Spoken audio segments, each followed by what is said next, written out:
आदरणीय व्यासपीठ आणि भारतीय स्त्री शक्ती संघटनेच्या सर्व सदस्या सर्वांना माझा सप्रेम नमस्कार.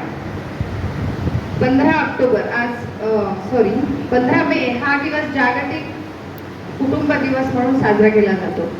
तर सर्वप्रथम सर्वांना जागतिक कुटुंब दिनाच्या हार्दिक शुभेच्छा.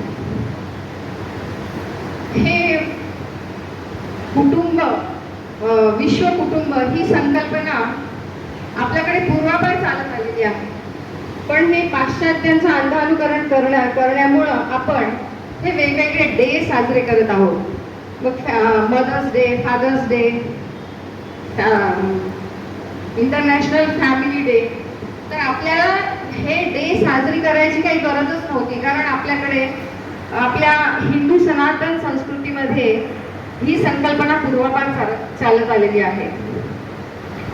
अयम निजः परो वेती गणना लघुचेतसा उदार चरितानां तु वसुधैव कुटुंबकम असं म्हटलं जाते. तसेच ज्ञानेश्वर माऊली म्हणतात, हे विश्वची माझे घर, मती जयाची स्थिर करिता विचार सकल चराचर आपणची झाला.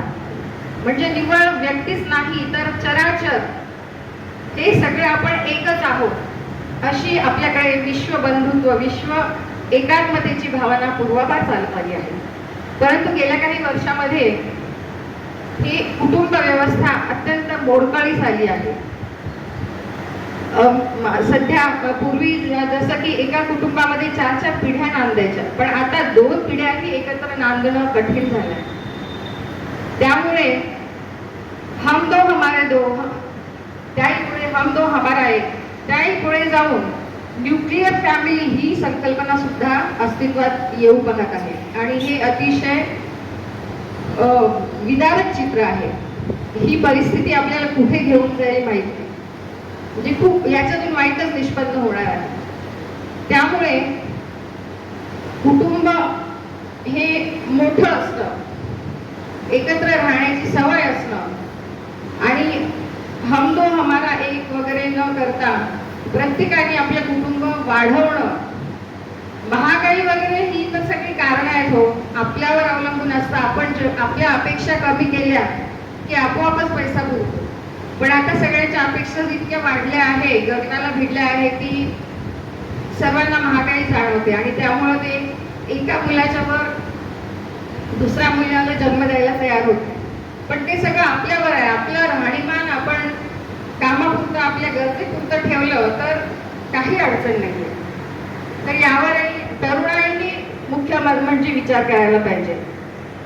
आपण तर जे सिनियर मंडळी आहेत, आपण तर संस्कार दिलेच आहे आपल्या कुटुंबातून आपल्या मुलांना, पण मुलं ही केवळ कुटुंबातून नाही घडत, आजूबाजूच्या परिसरातून पण त्यांच्यावर विचारांचा पगडा असतो. मित्रमैत्रिणी जसे मिळतात, सगळ्यांचे संस्कार त्याच्यावर होऊन तशी ती मुलं घडत असतात.